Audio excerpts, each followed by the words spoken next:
Like Purdue, it's just an example. Purdue losing to Fresno State is okay. We can still win the Big Ten West. But me, Billy Napier gets fired. I'm just kidding. really the best time of the year. I will be seated watching the Red Zone for 7 hours on Sunday. What's going on, everyone? And welcome back to a new episode of Backyard Banter. I'm Johnny. That's James. That's Tanner. And we're gonna get right into it. Another loaded weekend.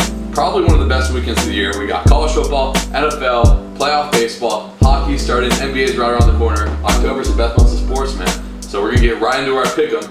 Teaster, what's the first game? Well, first we gotta recap last week. Was it bad? Where Yeah, we went 3-7. Yeah. What's the record on the year? 37-23. So that's well above 500. So yeah, Well you above. still gotta ride with us, right? It's well above. That means we're due this week. I mean, we're so You're due. still winning money if you ride with us. like so due. Yeah. But first game, Georgia Southern. They are 4-1 playing James Madison. I don't care. James I don't Madison care. is going to be ranked soon. Give me the Dukes. You said also about Fresno State, and then they got ranked, and then they got ran by Wyoming. Ran is a crazy statement. I think the final score was like 24-19, but sure, James Madison sounds great. They're 5-0. I saw a rebuild on YouTube about James Madison, so we'll do them. All right, there we go. Now the game of the weekend here. Oh, yeah, no doubt. We got number 8 Oregon, my number 5, against my number 1, but really number 7 Washington. So what are we doing here, fellas? I want you to start this. Yeah, one. go. I'm gonna go Washington. Yeah. It is at Washington. Yeah. Michael Penix Jr. is going to win the Heisman. This is a Heisman game, Heisman moment. Give me the Huskies. I love Oregon though. I think this is gonna be such a good game. I think by far the game of the week in college football. I think there's no doubt. Like, this is so exciting. We're circling it like last week, circling it in last episode. Here's the thing: when you look at stats, Bo Nix. He's a stud. He's the highest completion percentage. He's a stud. And you look at the stats between him and Penix. Sure, his Penix's yards are much higher, but Bo Nix has one less throwing touchdown one less interception. Okay, but the difference in this game is going to come down to running the football. Mm-hmm. And Bucky Irving from Chicago, he's averaging 8 yards, just under 8 yards a carry, and I truthfully believe Oregon can win this by 10 plus because of the ability. I mean, you just look at yards allowed in total.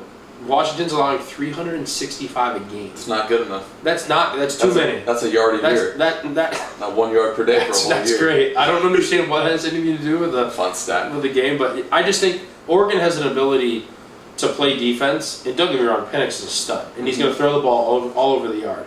But the difference is going to come down to on those like 2nd and 6s. Oregon's going to be able to maybe bust those out for a long 20-yard gain. And I think that could be the difference. And I just think Oregon can roll. I understand this game's at Washington. I can't see that crowd really having that big of a factor into the game. But I love Oregon here. Washington crowd will be. I'm sure it will be. But it's what time's the game? But Bo Nix has played. 2:30. Yeah, that's 12:30. 12:30 Pacific. Yeah. Bo Nix has played at the Swamp, Death Valley, and the Iron Bowl, and this will be nothing for him. Nothing. Not only does Bucky Irving have more rushing yards, over 100 more rushing yards than the next Washington's best, Jordan James has more rushing yards than what Washington's best running back. Yeah. Oregon has 2 prolific rushers. Yeah. They're going to be able to run the ball, and it's going to come down to defense. Oregon's defense is going to decide the game. Oregon is one of the few teams in the Pac-12 that can freaking get in the trenches and win. Yeah. You know I love the trenches. No matter what, but Washington has the better skill positions, right? Yeah. Roma Dunze, I think I'm saying that right, on the outside for Washington is a dog. He can really play. But I think Oregon's defense will make just enough plays, and I got Oregon also. Yeah, I like Oregon here. I'm sorry, buddy. So that's why I wanted you to start, because I knew I had Oregon. I'm sure he had Oregon. But Next game is Texas A&M at Tennessee. This is a fun one. I'll start with this one. Joe Milton really needs to play well in this game. He was inconsistent against Florida. Just like A&M, Florida like A&M has an elite defensive line that completely wrecked the game when they played in the Swamp. A&M's defense line is going to have to take over the game because their secondary isn't strong. Tennessee's top receiver is named Bruce McCoy, out for the year. Bruce McCoy, gruesome injury. Yeah. I think A&M coming off such a tough loss last week and then turning around having to go to Tennessee. Yeah. If this game was at home, I think I'd be picking A&M. Since it's on the road, I think Joe Milton does enough with his legs, especially, and Tennessee's going to get a big win. This was a hard game. Yeah. This was like just up there. This is gonna be a fun game. The 2:30, 3:30 slate this week is awesome. 100%. And I was looking at the morning slate and like 11 o'clock. It's like Big Ten football, whatever. I'm sure we'll get into it, but I'm just really excited to watch Tennessee because I think this is a bounce back game for them. And what are they? 4-1. Yeah, Tennessee lost to Florida. 4-1. They haven't played their best football yet. I think that's what I've been saying for a lot of teams, whether it's the NFL, NCAA. I haven't been amazed by a ton of teams that I thought had a ton of potential, and I think this is the game where Tennessee just bounces back and gets the win here. So, yeah, I'm gonna go Tennessee as well. They're 4-1, as we said. They lost at Florida, which they never win there. They haven't won there since what? It was 2003. 2003. So something that happens once every 2 years. But I think Tennessee still has so much to play for. They have so much in front of them. They get Georgia at home later in the year. Like, they're ranked 19th, but Tennessee wins out. They make the playoff. That game's not going to matter when Florida beats Georgia and Jacksonville. Oh, yeah, there we go. Yeah. We'll get into it. I think the Vols have everything in front of them still, and I think they make a statement on Saturday. Next game is number 23, Kansas. They play at Oklahoma State, who just Oklahoma State coming off a big win. Is Jaden Daniels back? Because I know he got hurt against the Texas game. I think he's back. I think it's going to be Bean playing again. Is it? Really? But either way, they're both good enough. I still like Kansas. It's at Oklahoma State. It's at Oklahoma State. Oklahoma State, I mean, it's one of the... He's doubtful. Really? Oh, that's tough. Oklahoma State is one of the most underrated environments in all of college football, I think. Big game, I feel like, for Oklahoma State, right? Coming off the big emotional win against Kansas State. They get another Kansas team coming in. This game is a straight pick 'em for me. Yeah. But my gut's telling me to go Kansas. Yeah. It's just tough, 2 emotional weeks in a row to be able to bounce back and get a big win. So I'm going to give me Kansas. You want to go? I'm going to go with Oklahoma State. All right, they just beat a very good Kansas State team. I don't know about very good, but a quality football team. The defending Big 12 champion.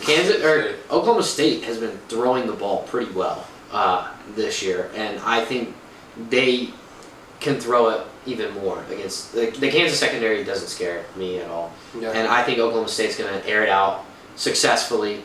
I think there's going to be very high scoring. It's going to be in the 40s and 50s for each team. I like the Cowboys at home. Yeah, I like the Cowboys as well. The reason I like the Cowboys is because I think I see this trend in college football, and maybe it's just me, and it might not be true. But you take Fresno State, for example. You put a number in front of a team, some things has changed. Yeah. In the locker room, the culture, and the environment. Don't get me wrong, I think Kansas is a good football team. But without their quarterback, preseason Big 12 Player of the Year. Jalen Daniels. I mean, Daniels is a huge. He is the difference maker for that team, and I like how the Cowboys are playing. I like this game being there at Oklahoma State. Give me the Cowboys. So. Up next, we got Marshall at Georgia State. Marshall don't care. 4-1. Marshall. Randy Moss went there. Marshall. Sure. Randy Give me Moss. the thundering herd. Now we got number 10 USC at number 21 Notre Dame. This is a fun one. I'll go ahead and start us off here. You do. I could very well see Notre Dame winning this game. Like, I could see them bounce back. This screams just bounce back. Nobody kind of sees it coming. Notre Dame wins. However, I don't think Notre Dame's offense has shown me anything to believe that they can score with USC. Like, USC is going to put up at least 30, 35 points.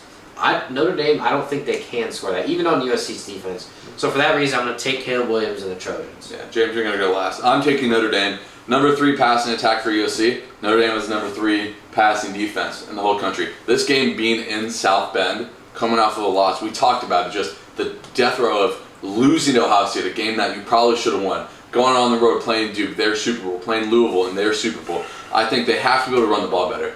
Estime, that's the name, right? Estime cannot average 2 yards a carry this week. Just can't. And it's kind of crazy to say that Louisville has a better D-line than USC, but might very well be the case. I watched USC kind of in depth last week when they played Arizona, and there's just a lot of things that concern me. Caleb Williams is the best player on the field, but in the pros, you need an elite quarterback to be successful. College, you can have a better team and be successful. So for those reasons, and the fact that this game is at home for South Bend, I think Notre Dame scores enough. I think Caleb Williams is going to go crazy this game, but I think Notre Dame is going to really bounce back. I think Sam Hartman is going to look really good and get a big bounce back. This is hard because I've been high on USC, and I've been high on them all year. But this is like one of those games every year we see on the schedule. USC had some down years, has some up years. This is a helmet game, right? Like helmet game. We love this term. This is a game that gets everyone. It's a night game in South Bend. Yeah. Lights are going to be off. Like it's going to be. Lights are going to be on. No, they'll be off to start the game, and then they'll turn them on when the players come out. But it's such an electric atmosphere. I can't wait to go to my first night game in South Bend. It looks great. Anyway, I was going to pick USC. But no matter what, I'm rooting for Notre Dame. But with this game being at Notre Dame, I can't physically say the words I want USC. So we're going Notre Dame. The reason we're going Notre Dame is because exactly what he said. There's no way. Audric is one of the best running backs in college football, and there's no way that he's going to have a game like he did last game. This offensive line it's a Notre Dame offensive line. It's built to produce the run game. They're going to put up. I think they're going to put up plenty of points. They've put up plenty of points against better defenses to start the season because USC is one of the worst defenses in the country. It's comparable to like MAC schools. They're in like 70 to 80 range. Like it's god awful. Yeah. So I like Notre Dame here. It's going to be a high scoring game in my opinion. I really hope. I know defensively, I think Notre Dame's good enough to defend the passing game, but Caleb Williams is just that good. But Sam Hartman, I think, has a bounce back game. He's the difference maker in the game on Saturday night. So. All right, next game. We're just disagreeing with you. I'm sorry. Miami, number 25 at number 12, Carolina. Yeah. Miami coming off a very brutal loss. This is a must-win for Miami. Loss.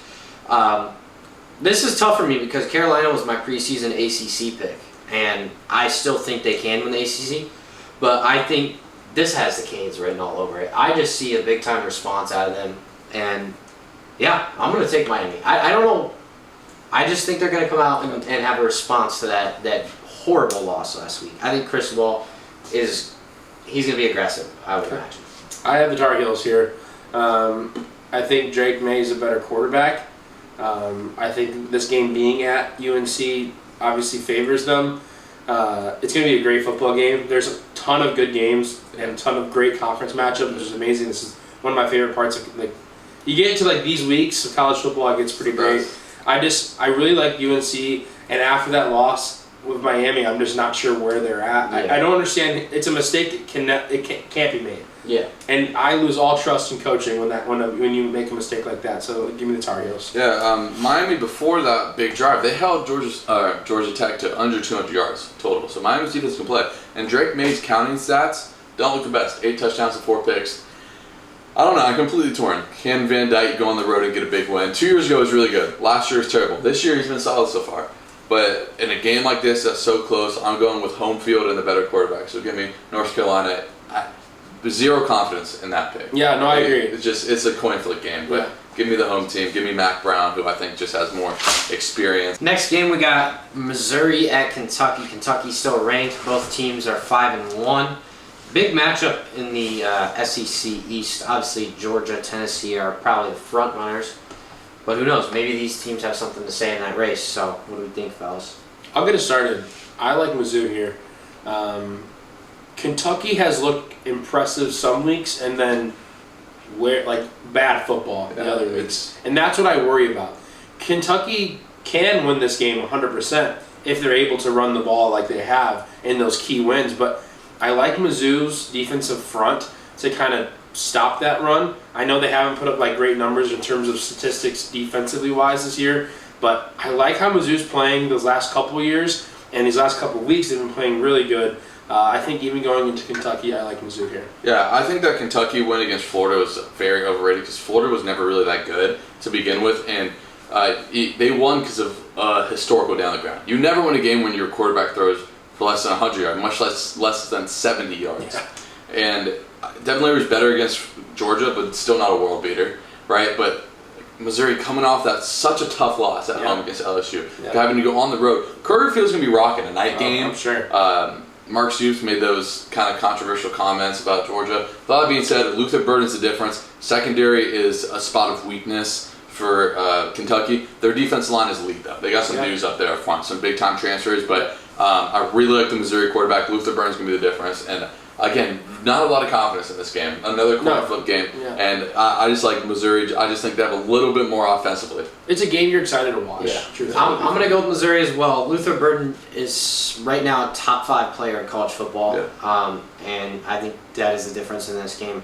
I think Missouri is really good. I do too. Because LSU is still. And like I said maybe 3 weeks ago, I love where that program is going. Yeah, awesome. Because when you look at the SEC, Elijah Drinkwater, their head coach, really has turned that program when you just around. look at the SEC, you think Georgia, Bama, right? But Mizzou will probably always, in this generation, be kind of like a sleeper team to pick. But they're doing the right things. They're getting the transfers. There's something to like about Mizzou. Yeah. So.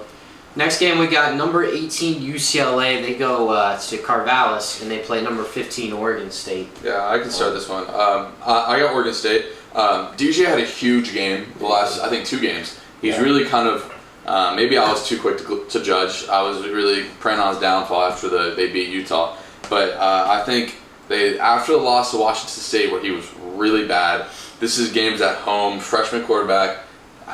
Gotta have a game for Oregon State, right? So I'm gonna pick him. I think DJ does more than Devin Moore, the freshman for UCLA. So give me Oregon State. Yeah, I'm going with the Beavers as well. Yeah, I have the Beavers as well. And I think when you talk about DJ, it takes a lot to transfer to a new school, new coach, and to have new time change, right? And a new conference, everything like that. It's going to take some games to click. And I think now we're seeing the DJ that we saw at Clemson, like tiny glimpse of at Clemson.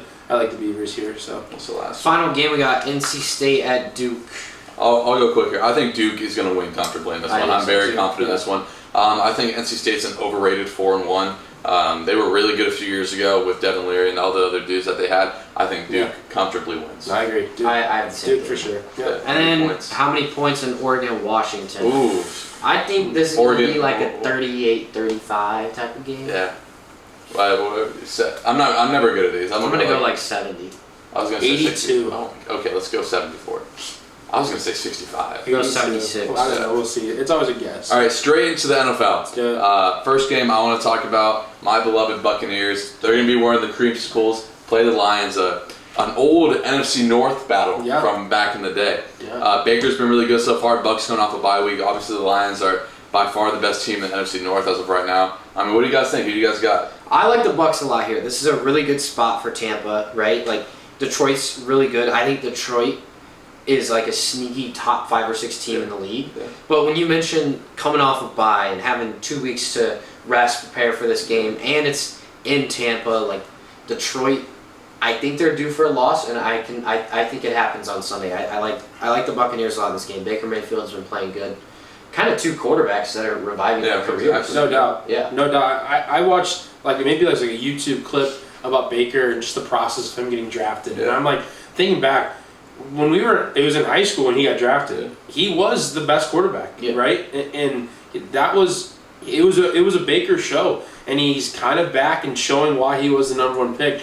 But I think the Lions' ability to rush the football, David Montgomery has come out, not out of nowhere, because we've seen it for years, but he's just coming out and putting up numbers.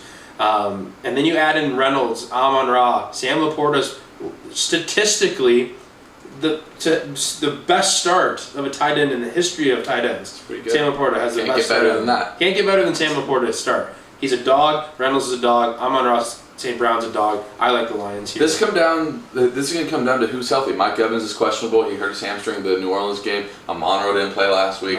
Things are looking towards he's going to play. The Bucs defense is really good. Yeah. Bend but don't break. They're I think top 5 in the NFL in their defense in the red zone. They don't give up touchdowns. They're bend but don't break. They got Vita Vea in the middle. Antoine Field Jr. right now is the best safety in football. There's no one playing better than him.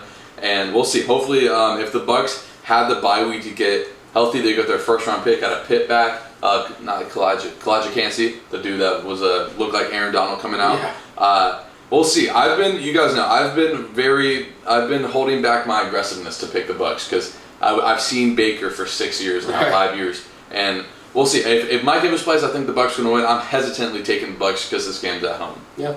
Tanner, you got a game for us to spit one out? Let's go ahead and can we just get our Bears talk out of the way? Can it be as quick as the Bucs talk was? I mean, yeah, it can be. James, you want to start us off? Or do you want me to go? I'll go. This game is a non-starter for me. It's two bottom teams in the division. Both teams. A non-starter is kind of crazy because at the end of the day, it is our team. It is your right? team. There are 1, 2, 3, 4, 5, 6, 7 games this weekend that I think are better. Oh yeah. Oh no, I don't disagree. I don't disagree, but we have to talk about the Bears. Yeah. All right, I'll talk about the Bears. I'll start. That way you can finish. Justin Jefferson not being in the game is such a huge thing, and here's the thing: at the end of the day, Kirk Cousins is not the same Kirk Cousins that we've had last year. And here's something interesting: when the Bears win this week, Kirk Cousins will be traded. Yeah, that would be big. Okay, I think he goes to the Jets. That would be awesome. Okay, that's just my prediction. Okay, my prediction is the Bears wins this week, and Kirk Cousins gets traded to New York. I like that. Here's the thing: what's going to happen is Kirk Cousins has a no trade clause. He's going to have to void that. Yeah. But the Jets have been playing good enough to maybe get in the playoff spot if they have a quarterback. Yeah. So that's my prediction. That doesn't go anything to the Bears, but Justin Fields has been hooping. He's been playing really well. I worry that we have no run game because our running backs are. I'm not too worried about it. What are we on our third string running back? Deontay Foreman is a capable back. He is, and when we got him from Carolina, we were very happy, right? But this is going to have to be another Fields over 300 yards game. But without Justin Jefferson, that is huge. Now they're going to have to rely on Hawkinson, KJ Osborne, and I just don't think they have the pieces there. So they give me the Bears, and then when the Bears win, Kirk Cousins gets traded to the New York Jets. That'd be fun.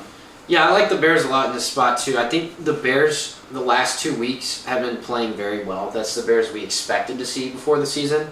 And I'm not quite ready to give up everything. He's never ready to give up. I'm never ready. 2 weeks ago, he was ready to give up everything. But I burned my Justin Fields jersey. I think that the Bears. This is what we expected to see the last 2 games before the season. It just took a couple weeks.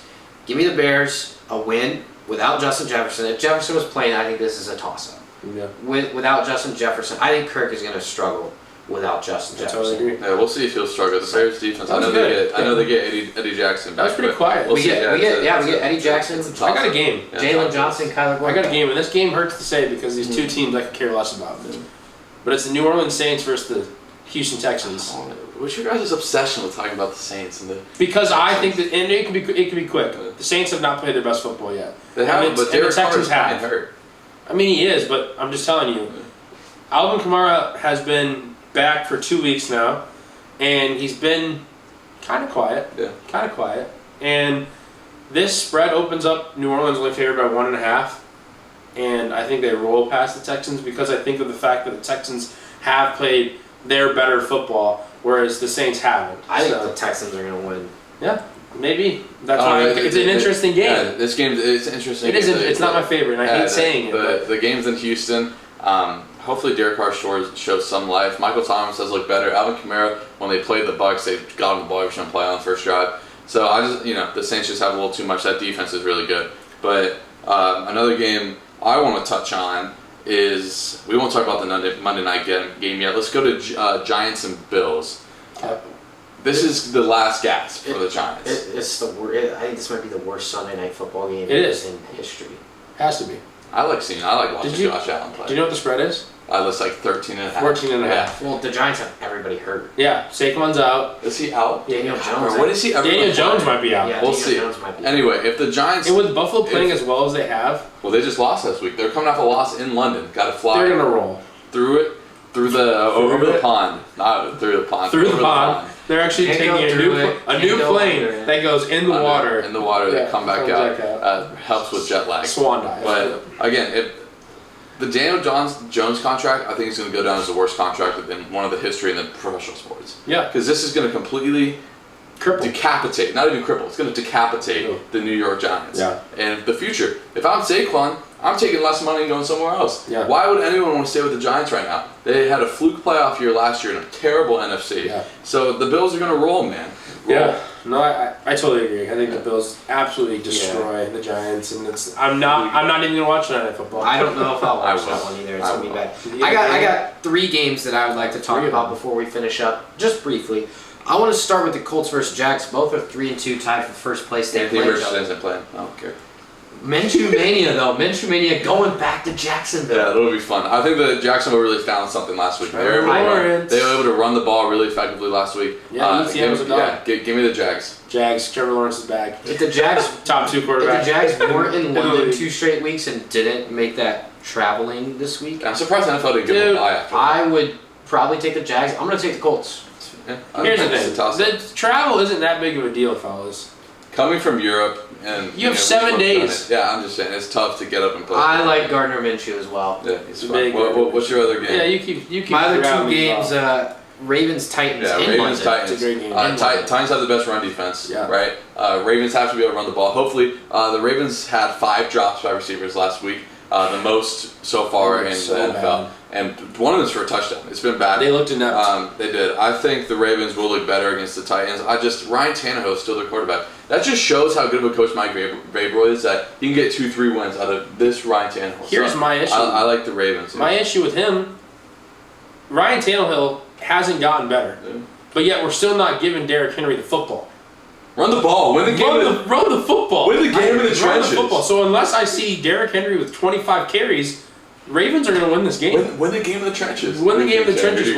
When you have a running back who's the size of some offensive lineman, a bit of an exaggeration. I don't know if it is. It's not really good. No. I got the Ravens. I'm high on the Ravens. I don't think this is a team that's going to lose 2 games in a row at all this season, and they lost last week. Yeah. They're way too good. They're way too good. Last game, Seahawks-Bengals quickly. I think the Bengals found something last week. And Seahawks are really good. I think they've only had 1 loss in the year. Yep. But I think Joe Burrow woke up. He looks really good off his calf. I think the Bengals are going to continue their role at home against the Seahawks. Yeah, well, this game being in Cincinnati, I think it's a big game. And Joe Burrow and Jamar Chase, they're back together, and it's great to watch. It is. I like the Bengals as well, but the Seahawks are coming off a bye, so you got to keep that in mind. Sure.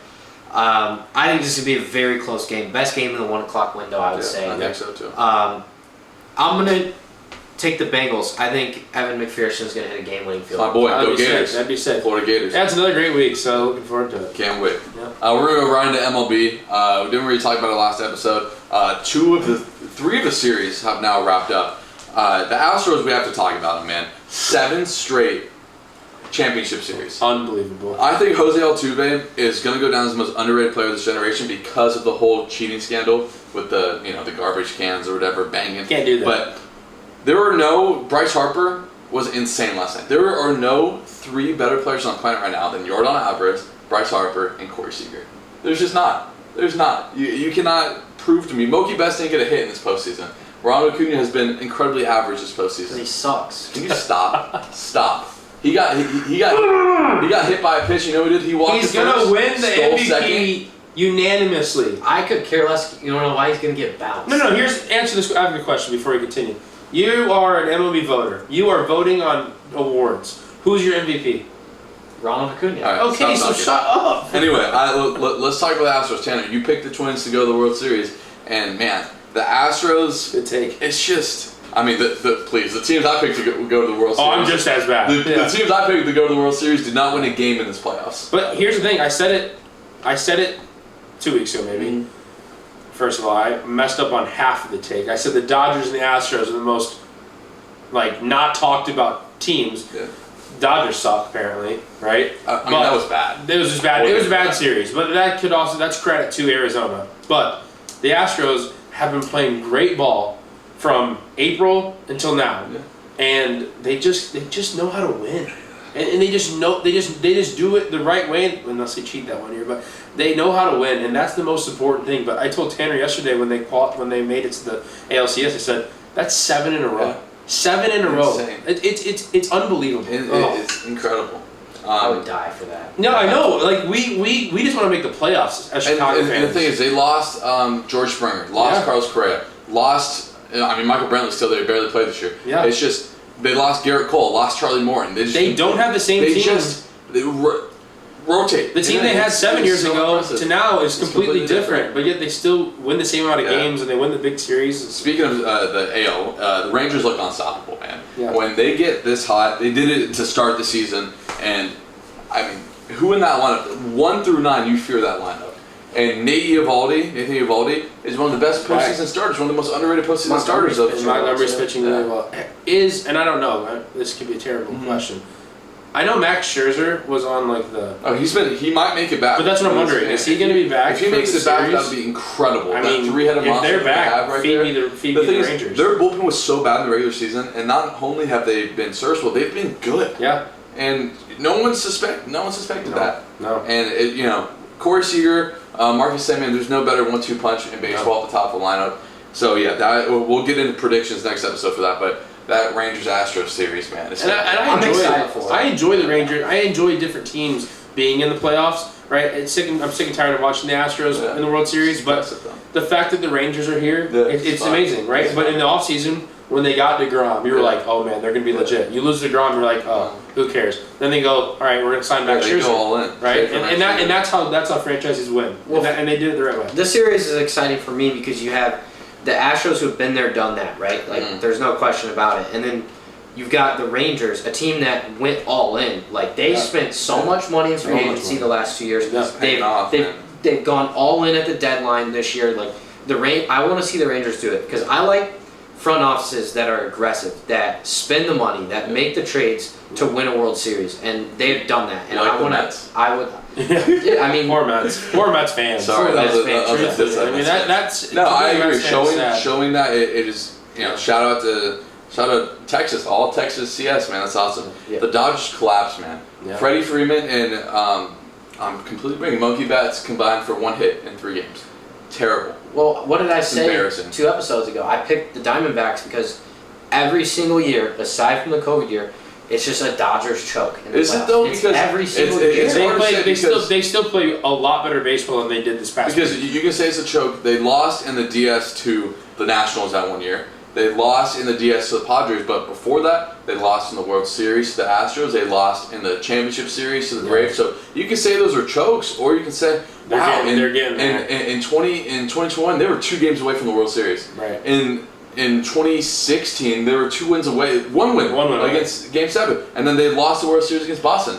This core, I don't want to say core, they're all bringing memories back. You bring up 2016, and I can think of Yasiel Puig grounding out to a double play, and the Cubs are going to the World Series. The CS right there. So you can say they're choking, but it is so hard to win a World Series. Losing in the DS, it's hard, right? But I wouldn't necessarily say that this one's bad. This is the worst one yet. But I think this run the past 10 years that the Dodgers have had is going to be underappreciated because of this. Going to 3 World Series, winning 1 of them, going to 5 or 6 championship series, and making 3 World Series. I mean, it's impressive. I think anyone would take that in 10 years span. It's so crazy. And when you watch playoff baseball, you realize how hard baseball is. It's hard. They play 162 regular season games. Just like that, in 3 games you'd be gone. And then that week, they expect you to play for your season. Yeah.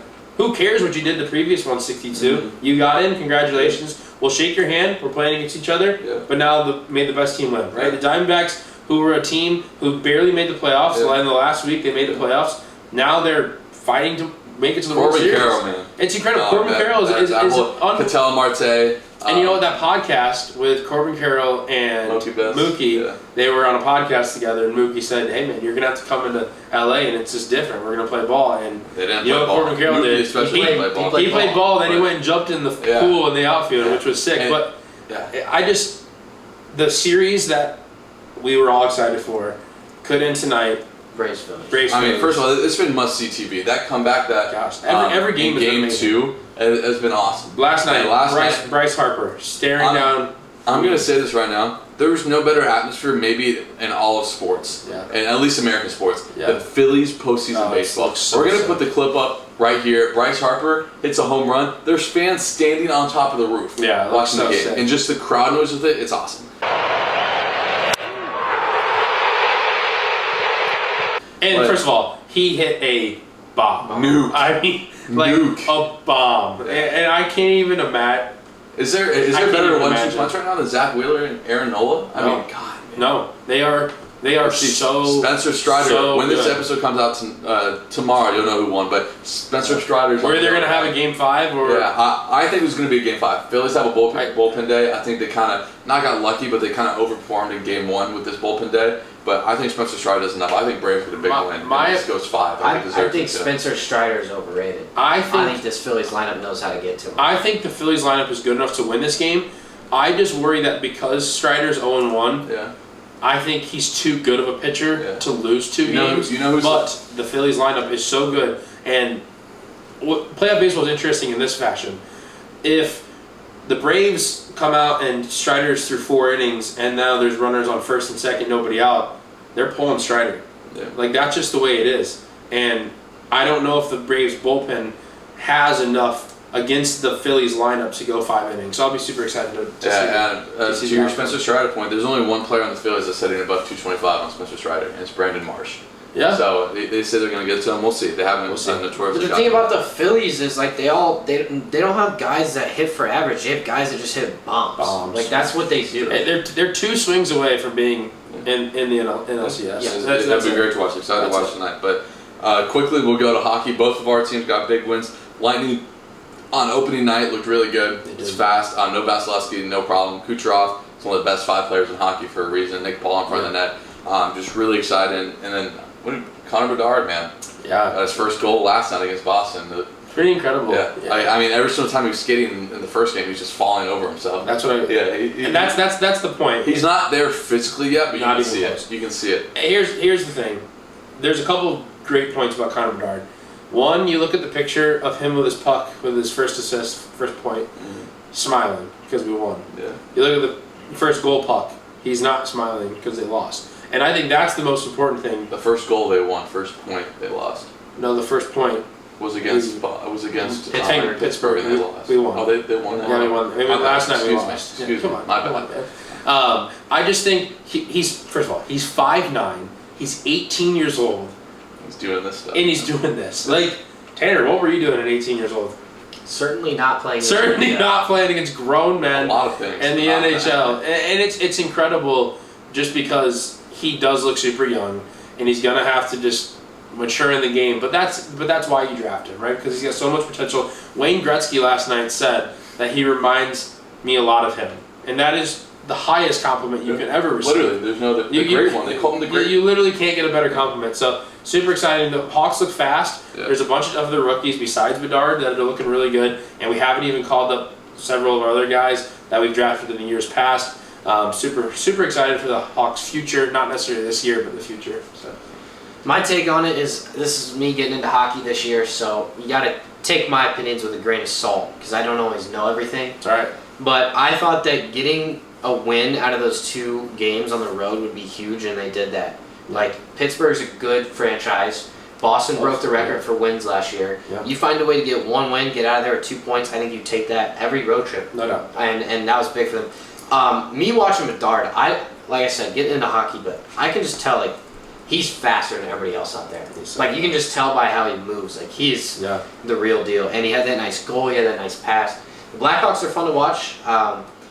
I know they were very bad last year, but I just hope they can compete this year and hopefully make the playoffs in this goal every year. We'll see. I tell you what, this has nothing to not partly the Blackhawks, but it's scheduling, and I talk about it in sports all the time. Who schedules? The Blackhawks have played 2 games before teams don't even open up until Saturday. And yet the Hawks have played 2 games. That's weird. And they play their 3rd, I think, on Saturday or Sunday. Yeah, so that's weird. Whatever. We can. NHL's great. I tell you what, the Lightning without the keeper, without Vasilevsky, huge. Yeah, it's a big one. It's a huge. It's a big loss, but I mean they're good enough defensively to kind of weather the storm, and we'll see. A lot of people think they're not to make the playoffs. I don't see it. They're too good. They are too good. Too good of a core. I mean, they got the atmosphere looked rocking in Tampa. I'll tell you what, man. Say what you want about the Rays stadium woes. The Lightning have been top 5 in attendance for the past 6 years. Trust me, I've been to games at Emily. All right, come for spring break. We'll go. Anyway, well, we're gonna go into our fantasy draft. Tanner won last week. Big win last week for Teaster. First one. I have first pick this week, don't look at mine. And trust me, I'm not taking any of those trash plays. I'm going. I'm going Cooper Kupp. He's back. Had a good game last week. The Rams actually don't have who they play here, but I just like that connection between Arizona. They play Arizona, so I like it even more. I like that connection between Stafford and Kupp, and Marco Wilson's the starting corner for the Cardinals, and he's the one that threw the shoe that cost Florida a spot in the playoffs. One of my favorite plays I've ever watched. Yeah, but I got Cooper Kupp. So do I have 2, or do you have 2? I have 2. Gosh, dang it. So you're up. No, you had You're two. up. You're I had second. 2 picks in a row. I thought. Oh, okay. I'm second. Oh, okay. There you go. In that case, Jamar Chase. we saw Jamar Chase. we saw he's back. Man, it sucks I didn't pick him last week, Yeah. and he's not going to put up 50 again. But that connection is just so good, and the Bengals are figuring themselves out. So give me Jamar Chase. I haven't picked him yet, correct? No, you have not. I picked him. You have picked him against the Titans. Well, I'm like mixing our like. Okay, Left side. you know what? Gosh, this is so stupid. You know what I haven't picked yet? Tyreek Hill. Fair. Haven't picked him, and he's the number 1 fantasy running. Player. He doesn't play running back or quarterback. He doesn't wear socks either. He doesn't wear socks. Doesn't wear socks. And I want to know how much he's getting fined for. 100K, you said. That is so crazy. Yeah. But anyway, Tyreek Hill. Go ahead. All right, I'm gonna pair up a quarterback and receiver. Vikings suck Oh my god. at passing defense, Oh my and DJ Moore and Justin. You already Fields picked Fields. Yeah, but you can't pick a quarterback back-to-back I weeks. still don't know these rules. Tanner just made I up just these win. rules. I did not make up the rules. I'm the You did. only guy who hasn't picked Justin Fields, by the way. Justin Fields and DJ Moore for me. Right. This is a crazy pick. I understand. He plays tonight, Thursday Night Football, against the worst rushing defense possibly ever in the game of football. Isaiah Pacheco will have a career legacy game, 100+ yards, 2 tuds, feed me my running back. Pacheco I'm going. from I have 2 Kansas picks. City. I'm taking Raheem Mostert. No, Devon A-Chain. Yeah. Oh Yeah. my god. He's a Purdue Boilermaker. No Devon A-Chain. The Dolphins are going against a much weaker opponent this week. So I think they're able to run the ball successfully. My quarterback, I'm going Mahomes. He plays tonight. Denver's defense sucks. Best player on the planet. Pretty self-explanatory there. James, what do you got? You know, I think I'm going to go quarterback.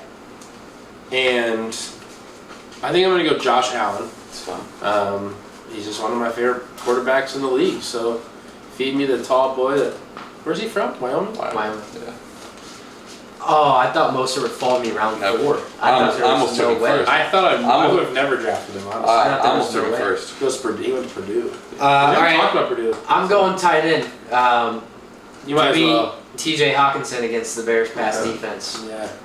Yeah, That's too. such a good pick because he's just going to get target after Yeah. target after target. You got 2. It's Easter. And then my final pick is going to be Zach Moss, running back for the Colts. I think Taylor's still in ramp-up mode.